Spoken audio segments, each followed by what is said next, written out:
Hello, हाय, नमस्कार मैत्रिणींनो. मी सुप्रिया तुमचं सर्वांचं एस प्रिया क्रिएशनमध्ये मनापासून स्वागत करते. आज या व्हिडिओमध्ये 38 छतीच्या कटोरी ब्लाऊजचं पेपर कटिंग कसं करायचं ते बघणार आहोत. एकदम सोप्या आणि साध्या पद्धतीने मी तुम्हाला सांगणार आहे. छोट्या छोट्या टिप्स मी तुम्हाला देणार आहे. डीप नेक असल्यामुळे मापं कशी घ्यायची हे पण मी तुम्हाला सांगणार आहे. त्यामुळे व्हिडिओ शेवटपर्यंत बघा म्हणजे तुमच्या लक्षात येईल. तर इथे बघा मी पेपरला फोल्ड करून घेतलेला आहे आणि फोल्डिंगची बाजू माझ्याकडे आहे. मी फोल्डिंगच्या बाजूने मापं टाकून घेणार आहे. आपण एकाच वेळेला बॅक आणि फ्रंट पार्ट तयार करणार आहोत. ठीक आहे, चला तर मग. तर इथे बघा मला तयार उंची 14 इंच हवी आहे.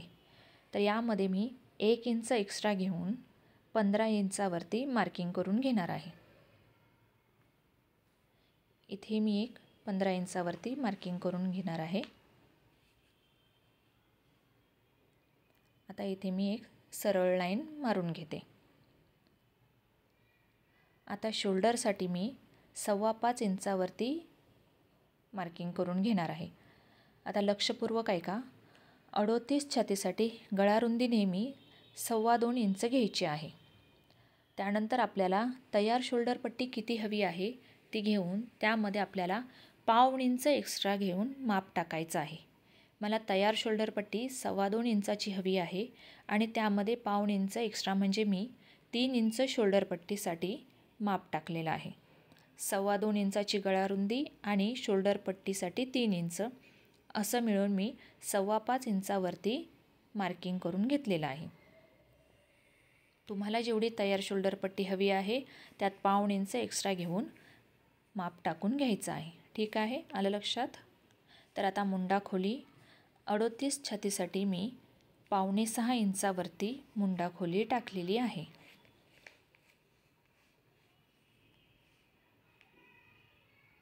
आता छातीचं माप टाकायचं आहे.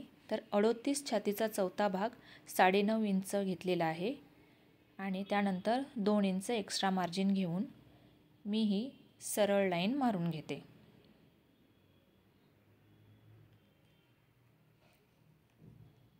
त्यानंतर कमरेचं मार्किंग.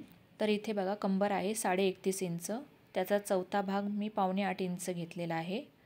तुमची जी काही कंबर असेल त्याचा चौथा भाग घ्यायचा आहे. त्यानंतर 1 इंच पाठीमागचा टक्ससाठी आणि त्यानंतर 2 इंच एक्स्ट्रा मार्जिनसाठी मी मार्किंग करून घेतलेलं आहे. आता हे मी जोडून घेणार आहे. ही झाली फिटिंगची लाईन आणि मार्जिनची लाईन मी जोडून घेतलेली आहे. तर आता मुंड्याचा आकार देऊन घेते. पाठीमागच्या मुंड्यासाठी 1.25 इंचावरती एक मार्किंग केलेलं आहे आणि पुढच्या मुंड्यासाठी मी 1/2 इंचावरती अशा प्रकारे एक मार्किंग केलं आहे. या दोन्ही मुंड्याच्या मध्ये अर्धा इंचाचं अंतर आलं पाहिजे. ठीक आहे.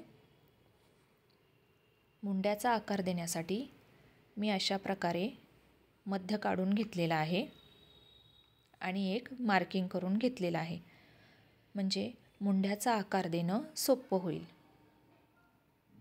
तर आता मी पाठीमागच्या मुंड्याचा आकार देऊन घेते.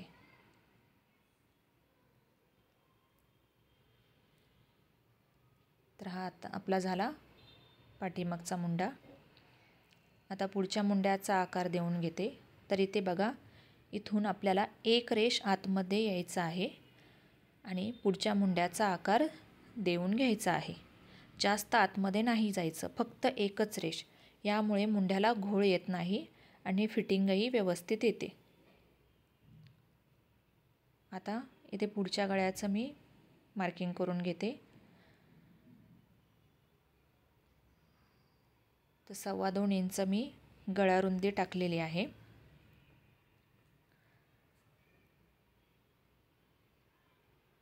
आणि मला पुढचा गळा हवा आहे 6 इंच.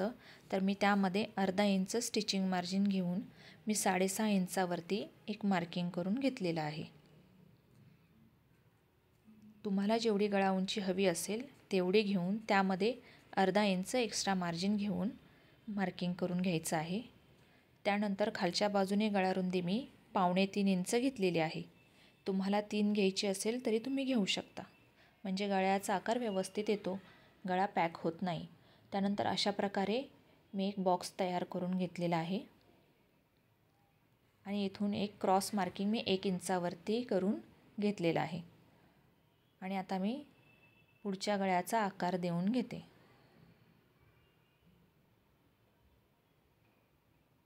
तर अशा प्रकारे मी पुढच्या गळ्याचा आकार देऊन घेतलेला आहे.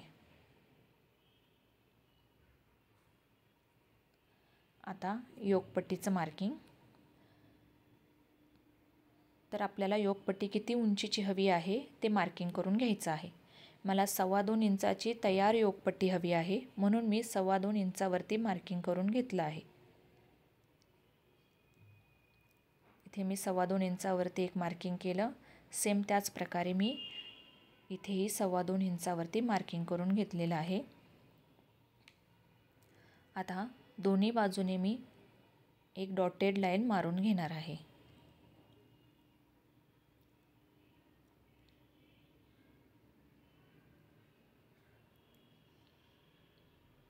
त्यानंतर हुकलूक पट्टीच्या बाजूने मी 1.25 इंच वरती घेऊन एक मार्किंग करून घेतलेलं आहे.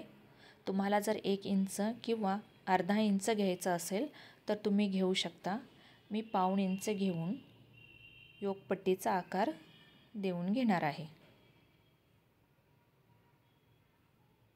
तर आता ही आपली योकपट्टी तयार झालेली आहे.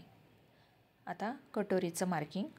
38 छातीसाठी 5.5, पावणे 6 किंवा 6 इंचावरती तुम्ही मार्किंग करू शकता.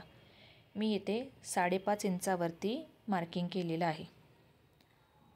त्यानंतर गळ्याच्या बाजूने मी इथे 1 इंचावरती एक मार्किंग करून घेतलेलं आहे आणि पुढच्या मुंड्यापासून अशा प्रकारे मी 2.5 इंचावरती क्रॉस मार्किंग करून घेतलेलं आहे. आता हे मिळालेले 3 पॉईंट मी जोडून घेणार आहे आणि कटोरीचा आकार देऊन घेणार आहे.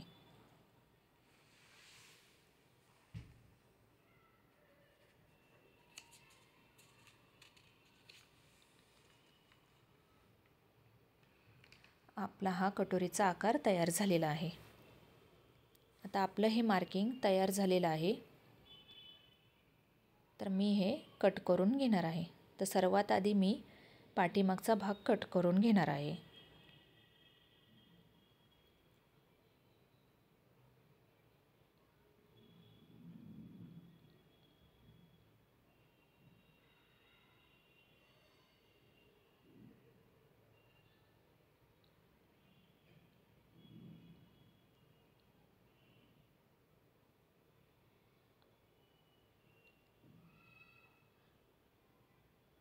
तर इथे बघा, एकाच वेळेला पाठीमागचा आणि पुढचा भाग तयार झालेला आहे. आता हे मी ओपन करून घेते आणि मधून कट करून घेते.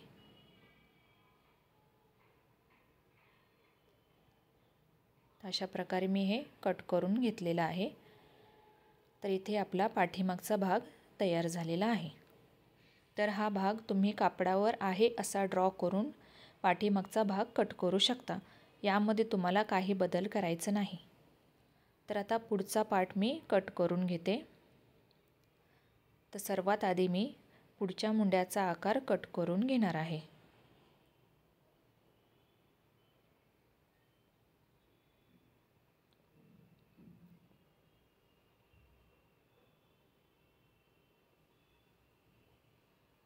त्यानंतर मी योकपट्टी कट करून घेणार आहे.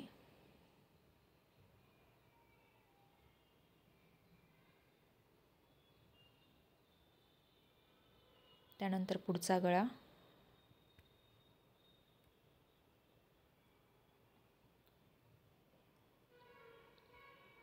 आणि आता ही मी कटोरी कट करून घेते.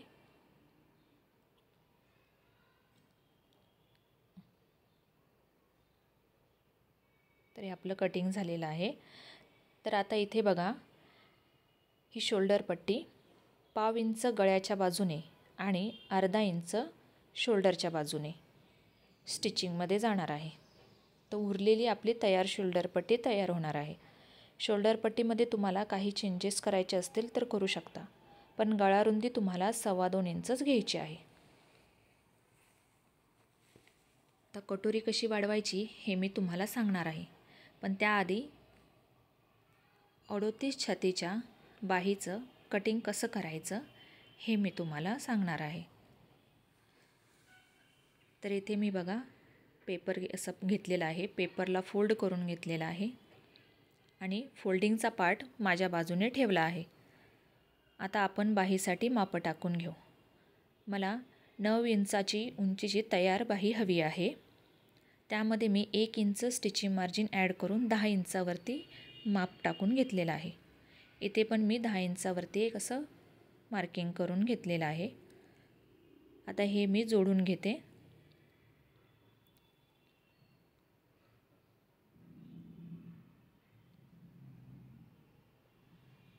त्यानंतर रुंदी मी 38 छातीसाठी 9.5 इंचावरती टाकणार आहे.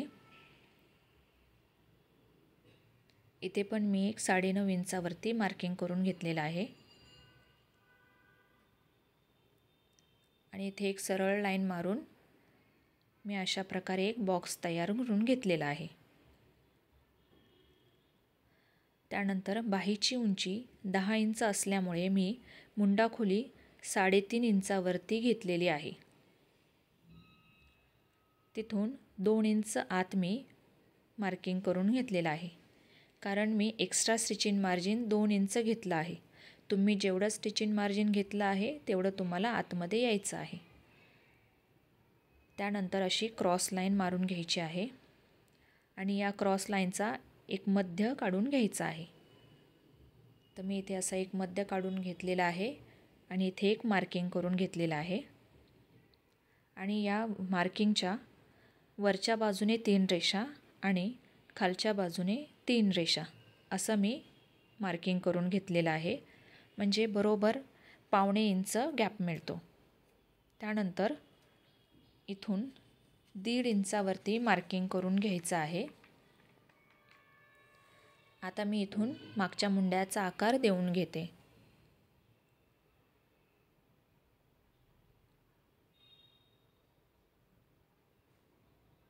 आणि अशा प्रकारे एक रेष खाली यायचा आहे.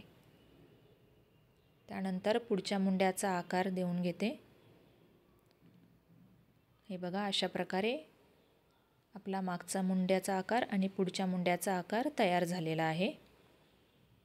त्यानंतर दंडघेराचं माप जे असेल ते त्याच्या निम्मे मी 5.5 इंच घेतलेलं आहे. त्यानंतर 2 इंच एक्स्ट्रा मार्जिन आणि आता मी हे जोडून घेणार आहे. हे फिटिंगची लाईन आणि हे मार्जिनची लाईन. हे झालं आपलं बाहीचं मार्किंग. आता मी हे कट करून घेणार आहे. त्यासाठी सर्वात आधी मी मागच्या मुंड्याचा आकार कट करून घेणार आहे.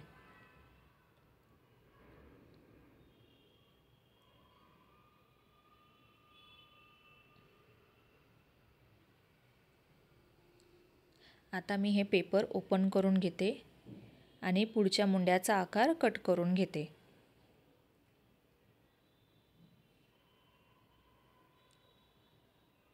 तर आपली बाही तयार झालेली आहे. आता कटोरी कशी वाढवायची ते मी तुम्हाला सांगणार आहे. तर सर्वात आधी मी ही कटोरी पेपरवर ठेवून आहे तशी ड्रॉ करून घेणार आहे.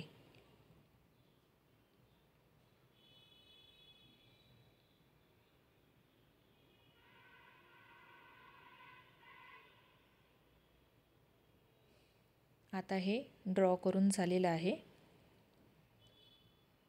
तर इथे बघा या साईडने मी 1.25 इंचावरती मार्किंग करून घेतलेलं आहे. त्यानंतर इथे पण मी एक 1.25 इंचावरती मार्किंग करून घेतलेलं आहे. त्यानंतर कटोरीचा मध्य घेऊन एक मार्किंग करून मी घेतलेलं आहे. तिथून खाली 1.5 इंचावरती मी एक मार्किंग करून घेतलेलं आहे. तर आता हे मिळालेले 3ही पॉईंट मी जोडून घेते.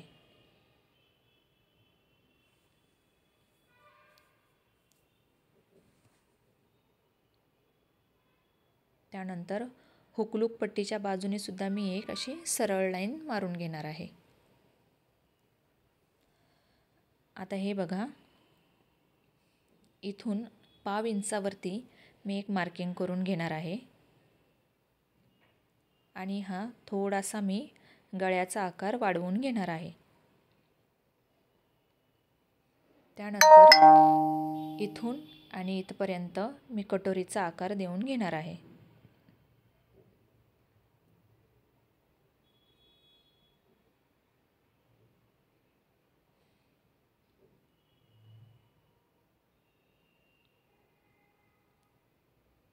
अशा प्रकारे कटोरीचा आकार देऊन झालेला आहे, तुम्ही पाहू शकता. आता मी हे कट करून घेणार आहे. इकडे लक्ष द्या. तुम्हाला जर थोडंसं अवघड वाटत असेल तर थोड्या थोड्या अंतरावरती अशा प्रकारे मार्किंग करून घ्यायचं आहे.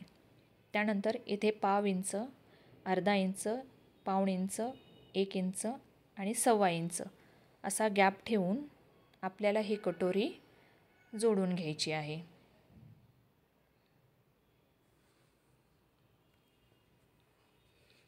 तर आता ही आपली कटोरी तयार झालेली आहे. हे मी कट करून घेते.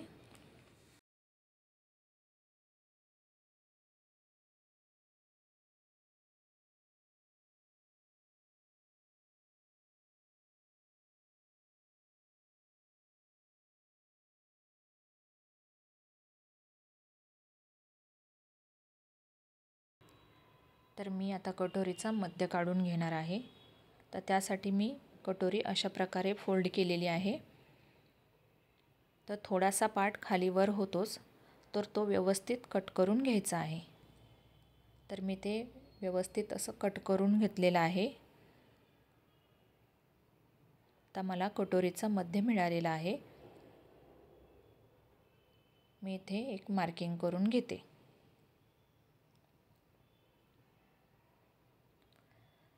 आता साईड पार्ट आणि कटोरी मी चेक करून घेते. तर नेहमी साईड पार्टपेक्षा कटोरी अर्धा इंच जास्त असायला हवी. त्यापेक्षा जर जास्त असेल तर तो एक्स्ट्राचा पार्ट आपल्याला कट करून घ्यायचा आहे. तर इथे बघा, मी अर्धा इंच सोडून जे काही जास्त येत आहे तिथे मी मार्किंग करून घेणार आहे आणि या साईडने एक अशी सरळ लाईन मारून घेणार आहे आणि ते मी कट करून घेणार आहे अशा प्रकारे. तर आता हे दोन्ही पार्ट व्यवस्थित कट झालेले आहेत. आता हा जो अर्धा इंच एक्स्ट्रा आहे तो स्टिचिंगमध्ये कवर होऊन जाईल. त्यानंतर इथे मी पाव इंचावरती एक मार्किंग करून घेणार आहे आणि इथे असा आकार देऊन मी तो कट करून घेणार आहे. हे बघा, अशा प्रकारे. तर आपलं हे कट झालेलं आहे. तर आता ही आपली कटोरी तयार झालेली आहे. तर ही कटोरी कापडावर ठेवून आहे तशी ड्रॉ करून घ्यायची आहे. यामध्ये मार्जिन वगैरे ॲड करायचं नाही. हा साईड पार्ट कापडावर ठेवल्यानंतर स्टिचिंगसाठी जेवढं लागेल तेवढंच घेऊन पाव इंच किंवा अर्धा इंच घेऊन फक्त या बाजूने आपल्याला एक्स्ट्रा मार्जिन वाढवायचं आहे. बाकी आहे तसं ड्रॉ करून घ्यायचं आहे. ठीक आहे, आलं लक्षात. त्यानंतर योकपट्टीसुद्धा कापडावर ठेवून वरच्या बाजूने जेवढं स्टिचिंग मार्जिन लागणार आहे तेवढंच एक्स्ट्रा घेऊन बाकी आहे तसं ड्रॉ करून घ्यायचं आहे. या दोन पार्टमध्येच आपल्याला स्टिचिंगसाठी एक्स्ट्रा घ्यायचं आहे. ठीक आहे. आता ही 38 छातीची कटोरी आणि बॅक पार्ट यामध्ये काही चेंजेस करायचं नाही. हे आहे तसं ड्रॉ करायचं आहे. मी तुम्हाला पाठीमागचा गळा कसा तयार करायचा ते सांगते. तर इथे मी गळा रुंदी 2.25 इंचावरती घेतलेली आहे. त्यानंतर मला गळा उंची 9 हवी आहे. तर मी अर्धा इंच स्टिचिंग मार्जिन ॲड करून 9.5 इंचावरती मी गळा उंची घेतलेली आहे. त्यानंतर खालच्या बाजूने गळा रुंदी मी 2.25 इंचावरती घेतलेली आहे. तुम्ही 3 इंचावरती पण घेऊ शकता. आणि मी इथे एक लाईन मारून घेणार आहे. इथे सुद्धा मी एक अशी लाईन मारून घेतलेली आहे आणि एक बॉक्स तयार करून घेतलेला आहे. त्यानंतर मी असा गळ्याचा आकार देऊन घेतलेला आहे आणि हा आपला गळा कट करून तुम्ही कापडावर ठेवून आहे तसं ड्रॉ करून तुम्ही कापड कट करून घेऊ शकता. ठीक आहे. तर आता आपलं 38-36च्या मापाचं कटोरी ब्लाऊजचं पेपर कटिंग पूर्ण झालेलं आहे. तुम्हाला याबद्दल काही प्रश्न असतील तर तुम्ही कमेंट करून विचारू शकता. मी तुमच्या प्रश्नांची उत्तरे देण्याचा मनापासून प्रयत्न करेन. तुम्हाला हा व्हिडिओ आवडल्यास व्हिडिओला लाईक करा, शेअर करा. चॅनलवर नवीन असाल तर चॅनलला सबस्क्राईब करायला विसरू नका. बेल आयकॉनवर क्लिक करा म्हणजे मी जेव्हाही व्हिडिओ अपलोड करेन तेव्हा त्याची नोटिफिकेशन सर्वात आधी तुम्हाला मिळेल. चला तर मग पुन्हा भेटूया नवीन व्हिडिओसोबत. तोपर्यंत बाय बाय. धन्यवाद.